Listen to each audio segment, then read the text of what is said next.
क्या आप इन्हें जानते हैं? अगर नहीं जानते तो मैं दावे के साथ कह सकता हूँ कि आप आज के बाद इनको भूल नहीं पाओगे।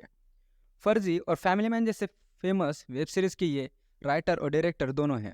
और अब इतने धमाकेदार वेब सीरीज के बाद ये अपनी और एक बेहतरीन cult classic web series guns and Gulab लेके आए हैं।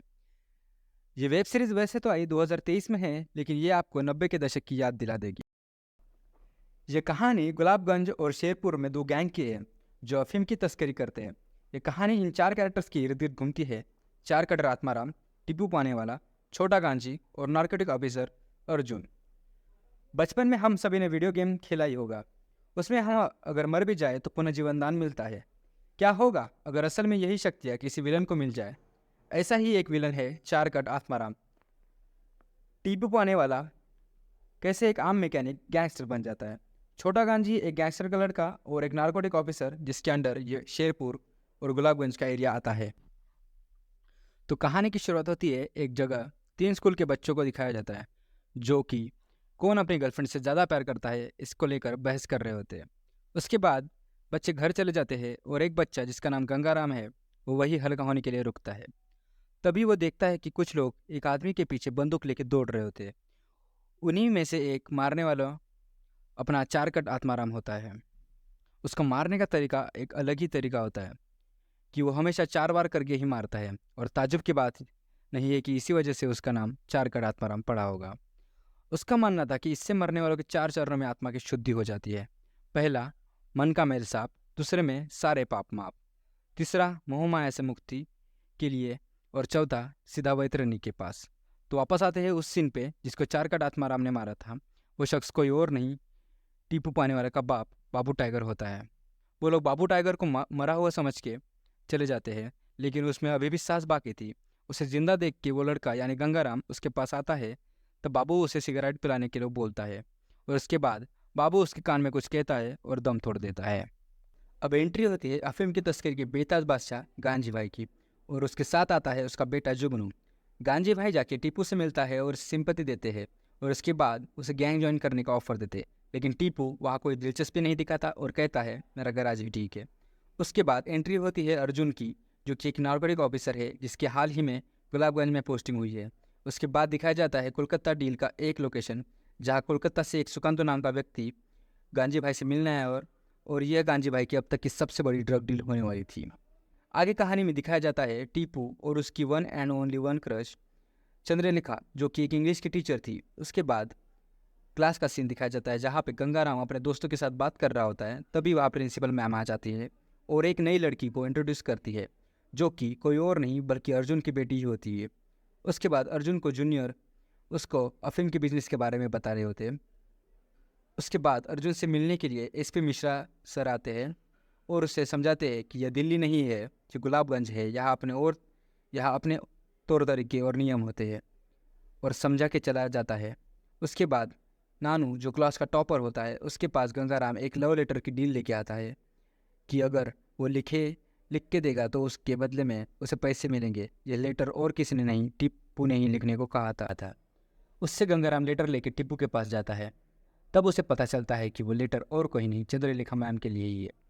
जैसे ही उसे पता चलता है वैसे ही वो कुछ बहाना करके लेटर वापस ले लेता है, क्योंकि वो भी मैम को लाइक करता था। और दूसरी तरफ गांजी भाई परेशान है कि कैसे माल की डिलीवरी होगी, और बाहर का एक लौंडा आके इतना बवाल मचा चला जाता है। तो भी महेंद्र कहता है यह काम नमित का है, उसने आत्माराम से कराया है। उसके बाद टीपू वो लेटर चंद्रलेखा को दे देता है।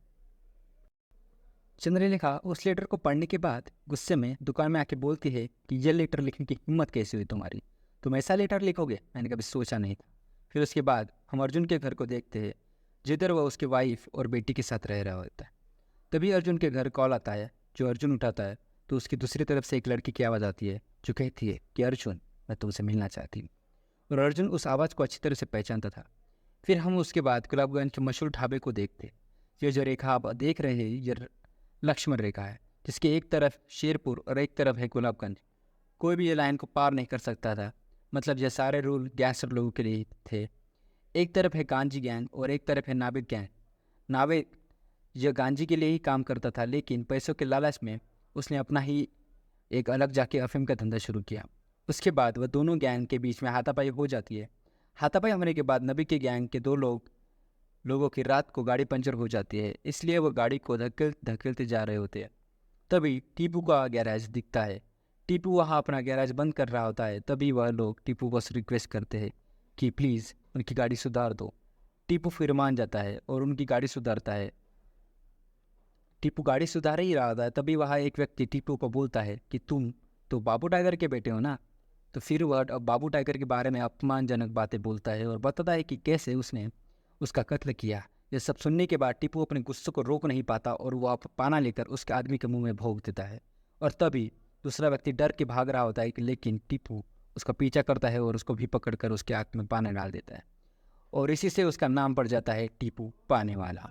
कि अगले दिन टीपू और उसका दोस्त वो बॉडी को ठिकाने लगाने के लिए पहाड़ की तरफ जाते हैं और वहाँ से उस बॉडी को फेंक देते हैं। दूसरी लाश को वह वही रास्ते पर छोड़ देता है। फिर अगले दिन जब सब लोग देखते हैं तो वहाँ पर 4 कटर आत्माराम आता है और वो पूछता है अपने आदमियों से कि यह काम किसने किया।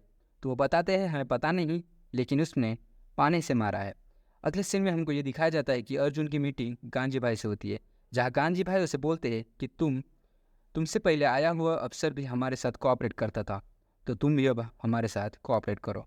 पर अर्जुन साफ इनकार करता है और कहता है कि मुझे सरकार जो तनख्वाह देती है मैं उसी में खुश हूँ। I am a simple man. अगले सीन में टीपू गांजी के घर जाता है प्रोटेक्शन के लिए उसे, पर कोई पुलिस केस ना हो। तभी टीपू गांजी से बोलता है कि साहब मेरे पापा आपके लिए काम करते थे, तो आप इतनी मदद तो कर ही सकते। इसके ऊपर गांजी उसको बोलता है कि बस इतनी सी बात, एक काम करो हमारे गैंग ज्वाइन कर लो, प्रोटेक्शन तुम्हें खुद ब खुद मिल जाएगी। लेकिन टीपू साफ साफ मना कर देता है। इतने एल लगने के बाद भी टीपू उसे खत के बारे में ही सोच रहा होता है। उसके बाद वह उसके गैराज में काम करने वाले 10वीं पास लड़के से वह लेटर पढ़वाता है। लेटर पढ़ने के बाद वो लड़का टीपू को बोलता है कि इसमें ऐसा ऐसा लिखा है कि मैं आपको बता भी नहीं सकता। वह टीपू को बताता है कि इसमें लिखा है कि तुमको मेरे साथ रात में सोने के लिए कितना पैसा चाहिए। इसके बाद क्या था, टीपू गुस्से में जाता है और गंगाराम की गैंग को पकड़ता है और अच्छे से उनकी कुटाई करता है।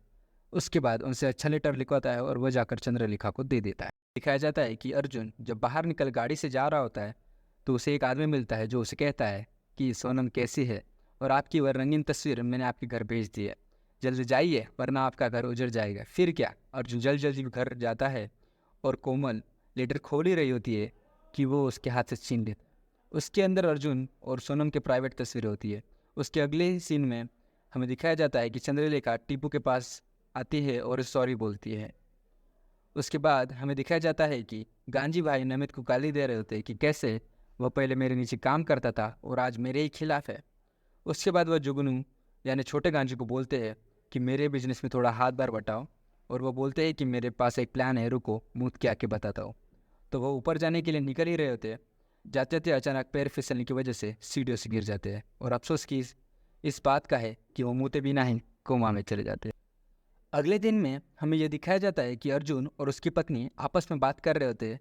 उसके बाद अर्जुन को एक कॉल आता है तो वो कॉल रिसीव कर देता है। उसके अगले सीन में हमें दिखाया जाता है टीपू और उसका दोस्त फिल्म देखकर थिएटर से बाहर जा रहे होते हैं। वह घर जा ही रहे होते हैं कि बीच में 4 कटार आत्माराम उन्हें पकड़ लेता है और भागम भाग की कसमकश में इसका दोस्त पकड़ा जाता है और 4 कटर आत्माराम उसके दोस्त की बेरहमी से हत्या कर डालता है और बेबस टीपू वो देखता रहता है और फिर उसके बाद वो वहाँ से चला जाता है। तो चलिए आज के लिए बस इतना ही और चैनल को सब्सक्राइब कर नोटिफिकेशन बेल दबा दीजिए ताकि आप अगला पार्ट मिस न कर सकें। तो हमारी फिर मुलाकात होगी इसी चैनल पर जिसका नाम है फिल्मिस्तान, क्योंकि यहाँ फिल्मों का सिलसिला कभी नहीं रुकता। And stay tuned for second part.